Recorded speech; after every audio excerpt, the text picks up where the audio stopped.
The obsidian walls of the High Council chamber of the Valcora Imperium did not reflect light. They devoured it, much like the Empire itself had devoured 1,000 lesser civilizations across the spiral arm. The air was thick with the scent of ozone and the pheromones of high-stress biology, a concoction that smelled of copper and burning circuitry to the uninitiated, but to the assembled High Lords, it smelled of catastrophic failure.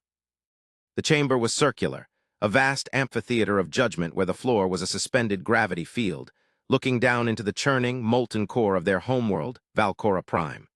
Usually, this view served to remind petitioners of the fiery death awaiting those who displeased the Emperor. Today, however, the roiling fire beneath their feet seemed less like a threat and more like a premonition of their own immolation.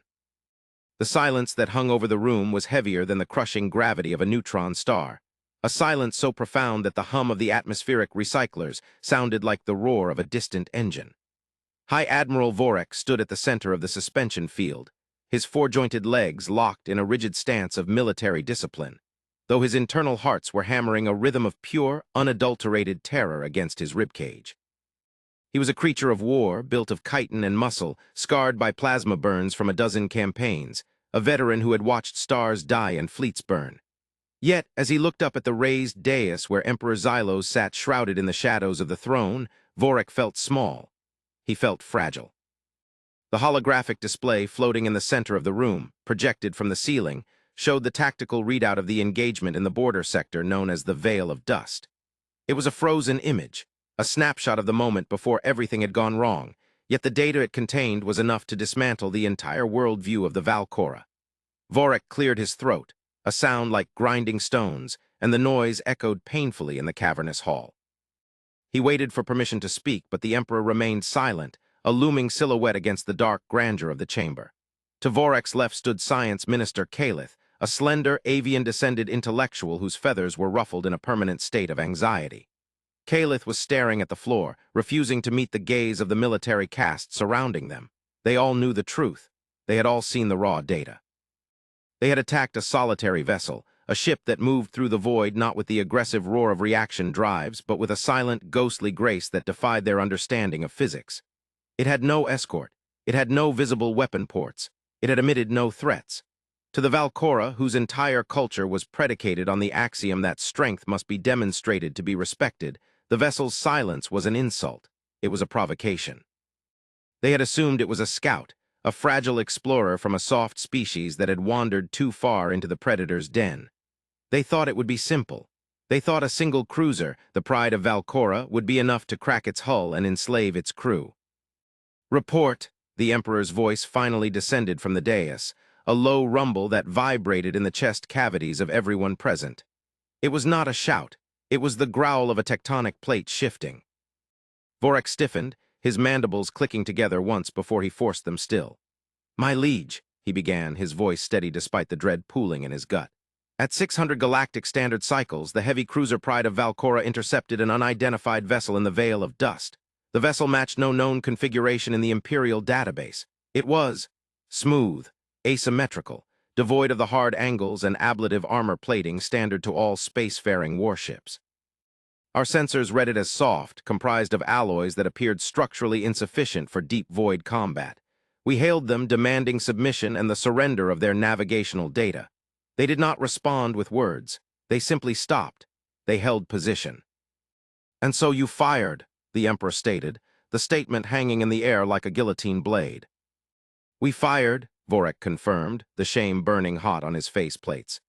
"We unleashed a full spread of antimatter torpedoes and plasma lances. It was enough firepower to glass a small continent.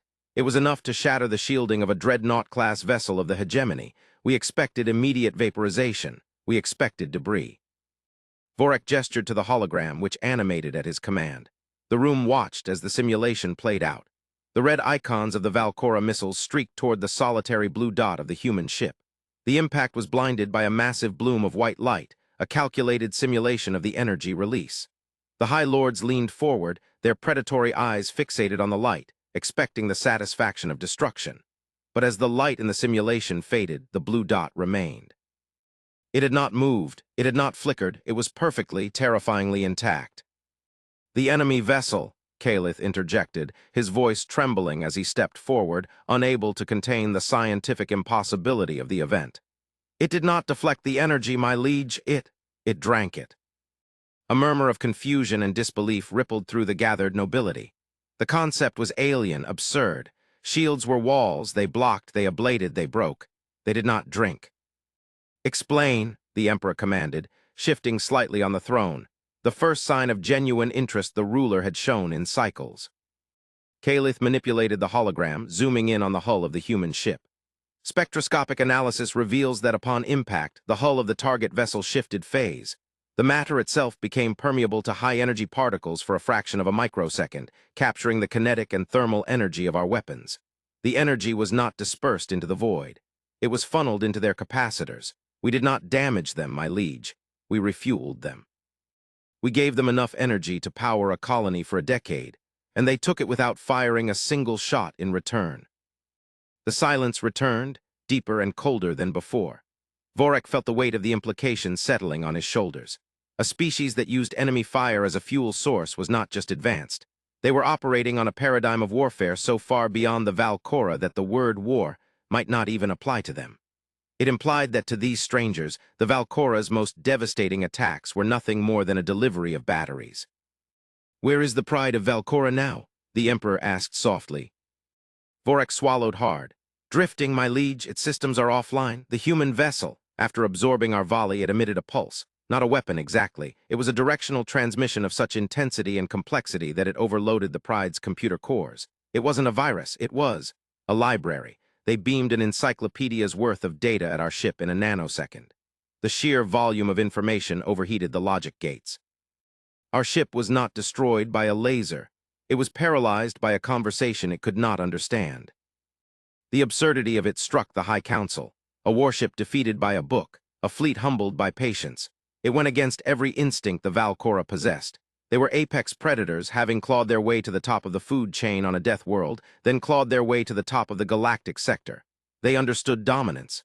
They understood pain. They did not understand a pacifism that was weaponized through sheer indestructibility. "The vessel," Vorik continued, "is now on a trajectory for Valkora Prime.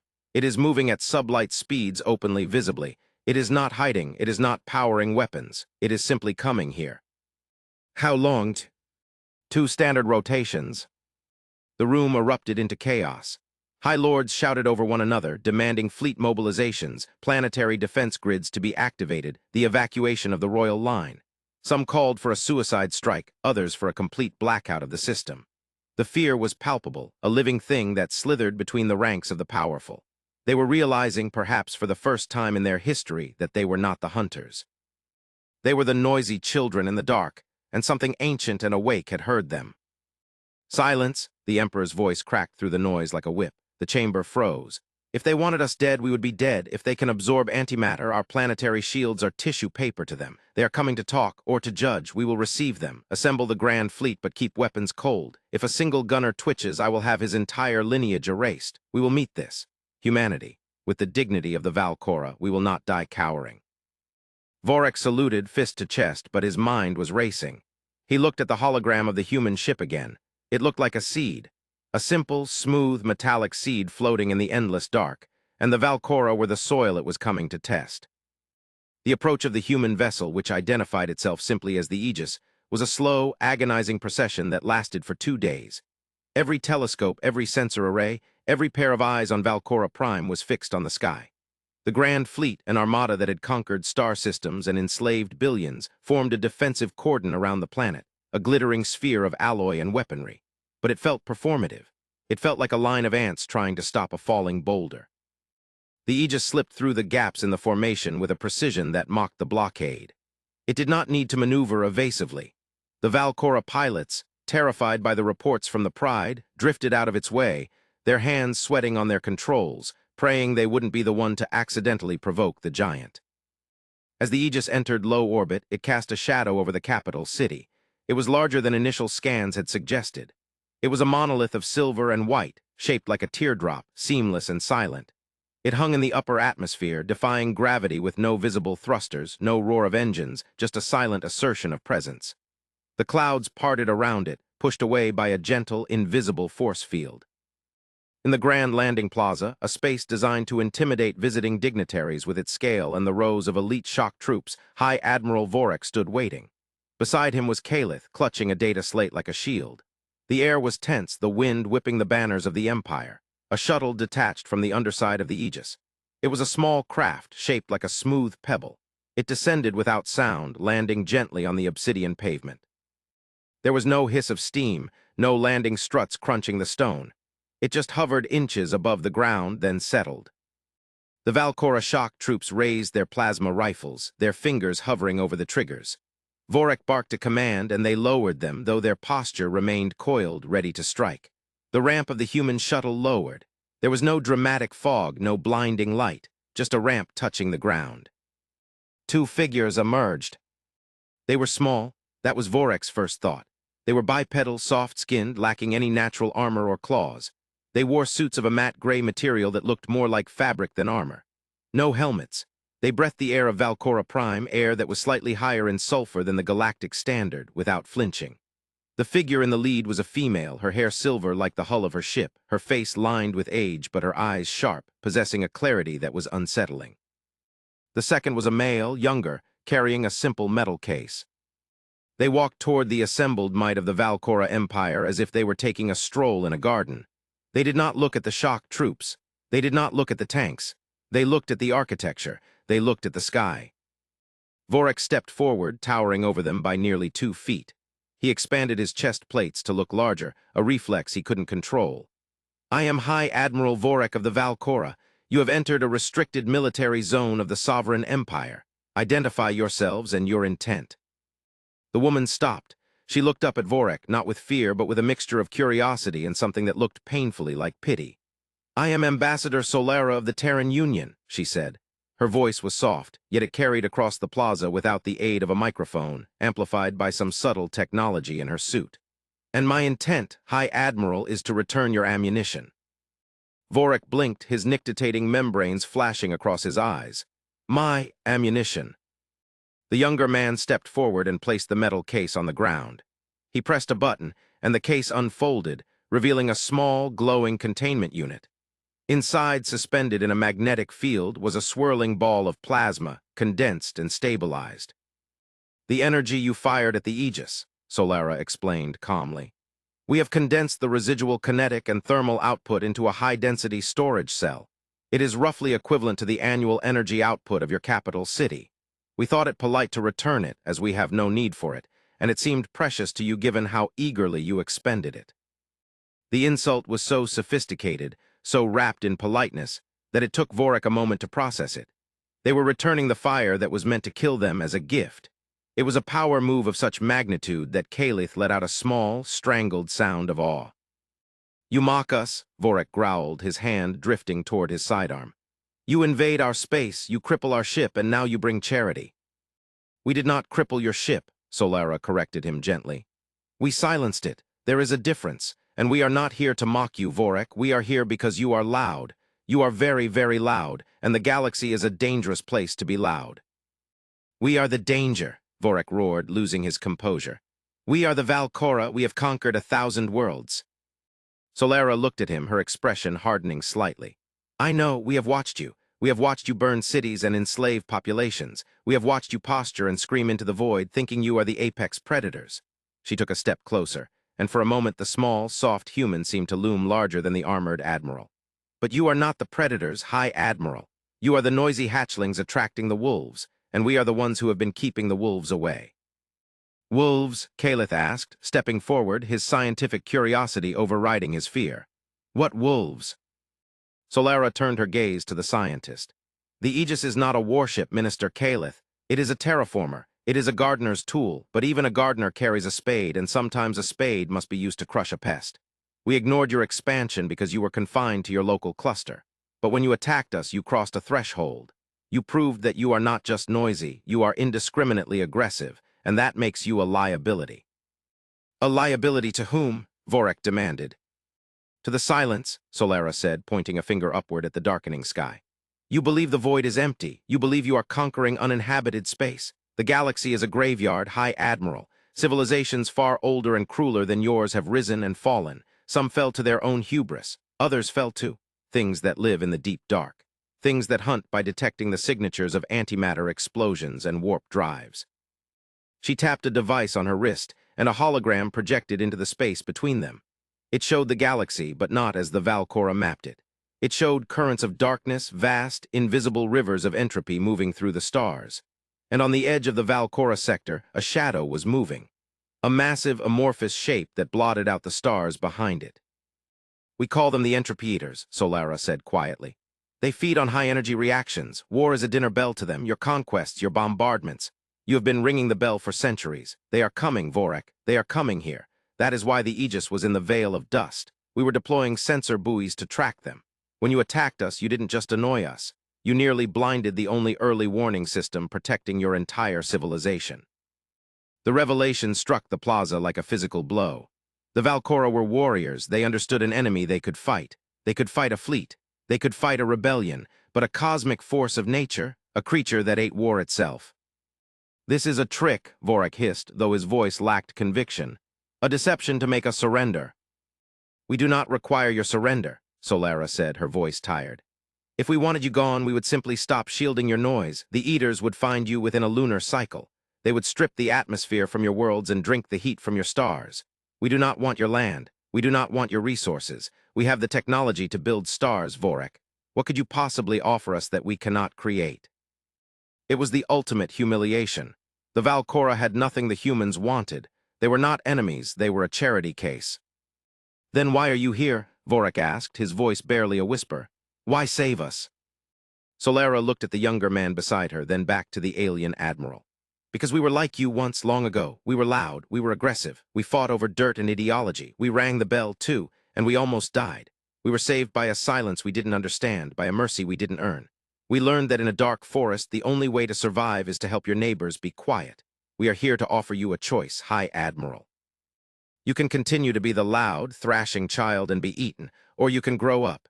You can learn to be quiet. You can learn to be strong without being cruel." The wind howled through the plaza, snapping the banners of the Empire. Vorek looked at his soldiers, their weapons lowered, their faces confused.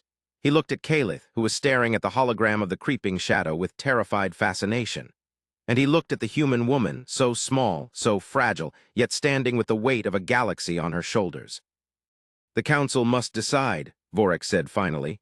"I cannot make this choice alone."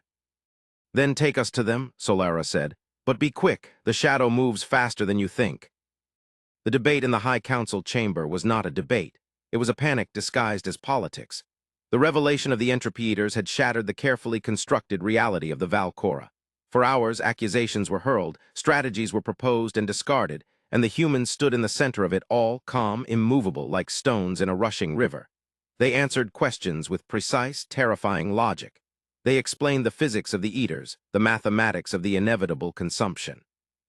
They offered technology, shielding masking tech, efficient energy reactors that didn't leak radiation into the void, but with strings attached. The strings were simple: peace, total cessation of expansionist aggression. The Valcora had to stop ringing the bell. "You ask us to dismantle our culture," one High Lord shouted, his scales flushing crimson. "We are warriors, our glory is in conquest." "Your glory is a suicide pact," the young human aide spoke up for the first time. His voice was deeper than Solara's resonant. "You define yourself by what you destroy. We define ourselves by what we endure, which is the stronger foundation. You break things, we fix them. Anyone can break a glass. It takes a master to fuse the shards back together." The Emperor, who had been silent for hours, finally rose. The room fell into a hush. He descended the dais, his heavy robes trailing on the obsidian glass. He walked until he stood directly in front of Solara. He was massive, a hulking predator of muscle and claw, but his eyes were old and tired. "If we agree," the Emperor rumbled, "if we lay down our crusade, will you fight for us when the Eaters come? Will the Aegis stand with the Valcora?" Solara looked up at him. "The Aegis is already standing, Majesty, but we cannot hold the line alone. We are not gods. We are just people who have been around a little longer. We need you. Your ships are fast. Your soldiers are brave. But you are fighting the wrong war. We don't need you to stop being warriors. We need you to stop being bullies and start being guardians. We need you to help us hold the shield." It was a brilliant rhetorical maneuver. She offered them a way to keep their pride. They wouldn't be surrendering, they would be getting a promotion. From conquerors of dirt to guardians of the galaxy. The Emperor looked at Vorik. Admiral, can the fleet be retrofitted with the human masking technology? Vorik looked at Kalith, who nodded vigorously.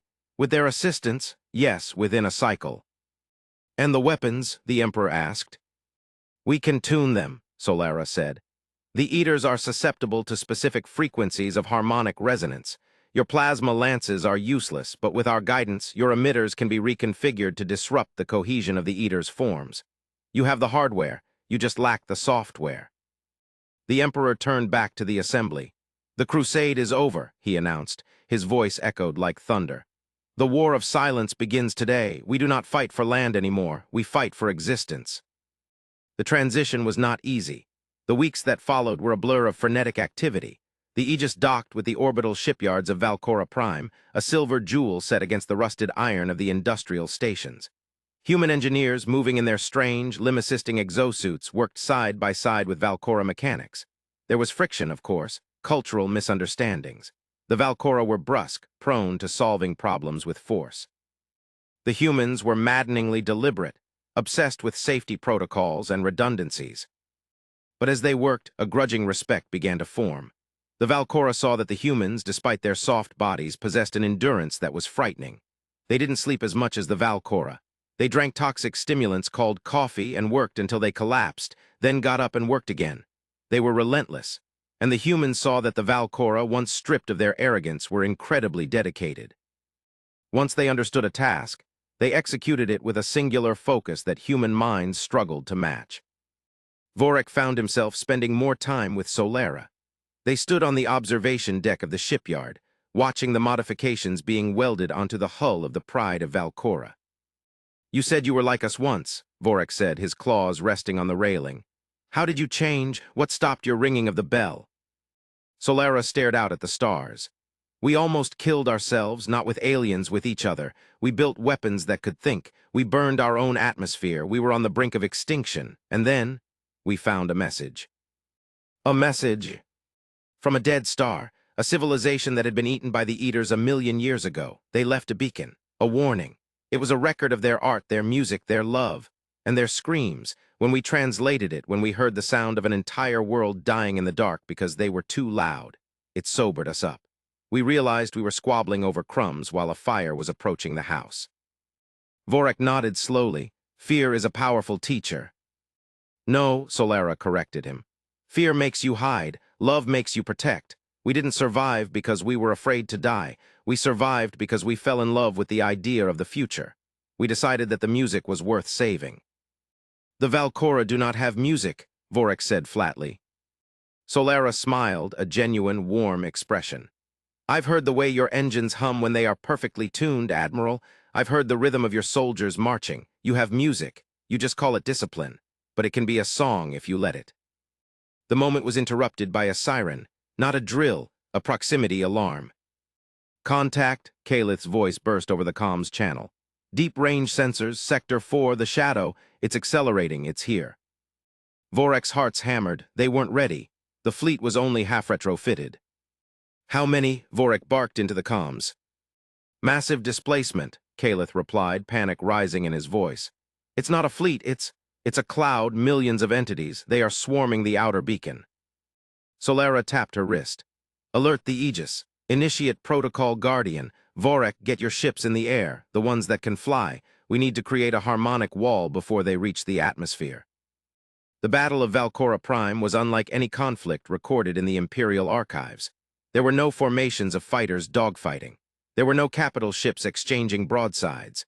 The enemy was a cloud of absolute blackness, a swarm of crystalline entities that moved like a fluid, devouring light and heat. They poured into the system like ink into water.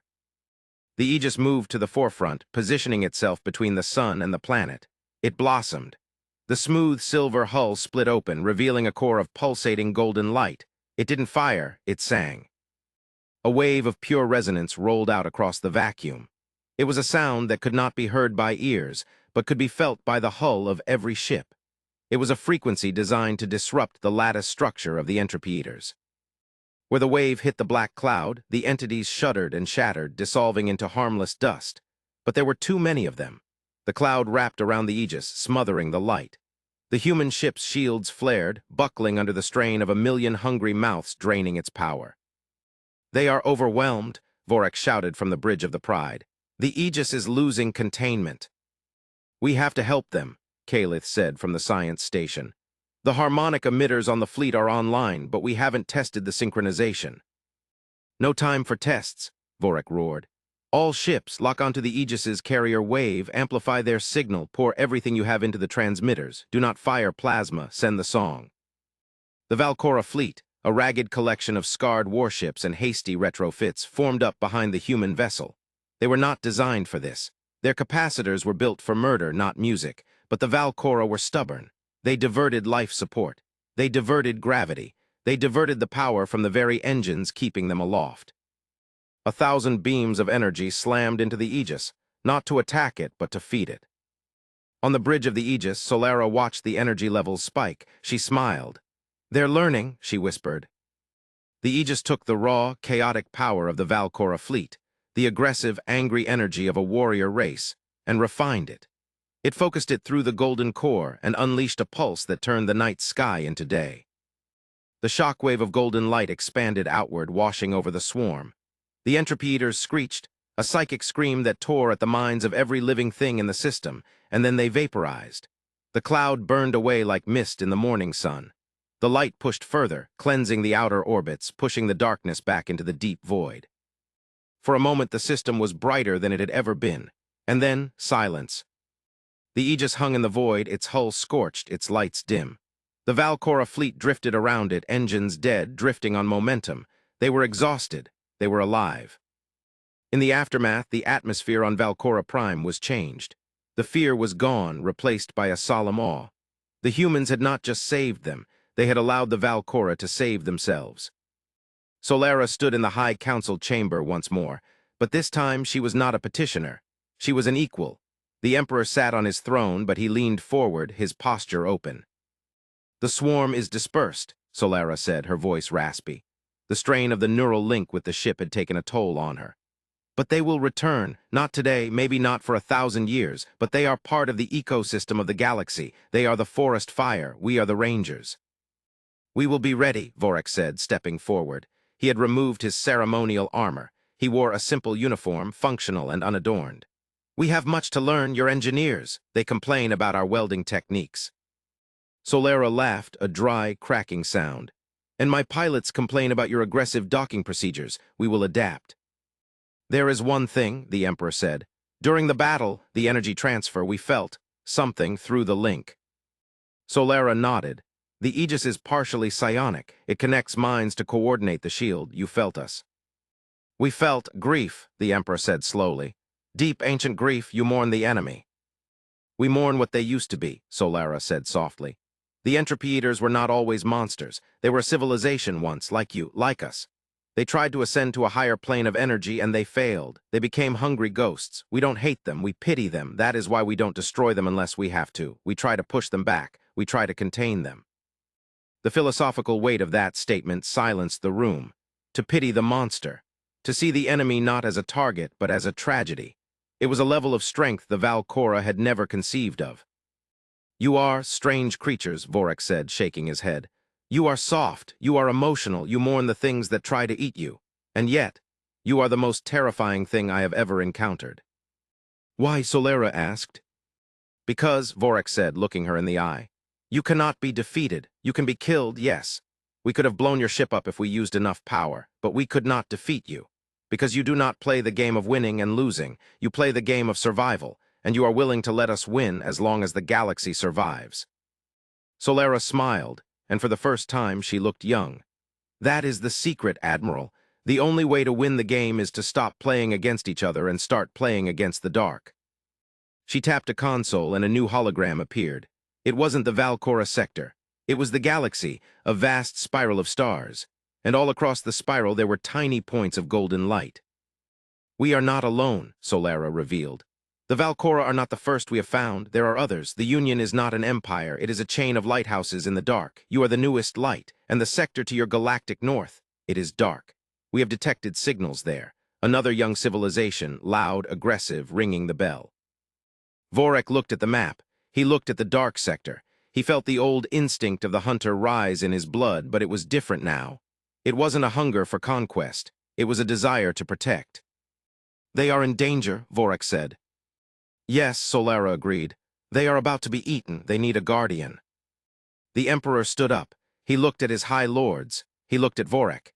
He looked at the human woman who had turned his empire upside down with a shield and a kind word. "High Admiral Vorik," the Emperor commanded. "Prepare the fleet, refuel the Aegis. We have a mission." "To conquer?" Vorik asked, a ritualistic question with a new answer. "No," the Emperor said, a smile revealing his razor-sharp teeth. "To teach them how to be quiet."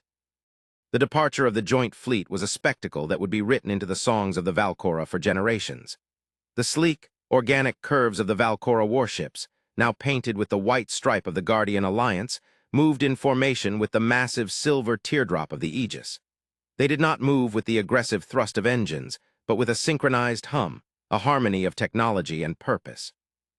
On the bridge of the Pride, Vorik sat in his command chair. A human engineer sat at the comms station, and a Valkora tactician stood beside him. They were arguing about the optimal frequency for the sensor array, but it was a friendly argument. Vorik looked out at the stars. They looked different now. They weren't territory to be claimed. They were hearth fires in a cold night, fragile and precious.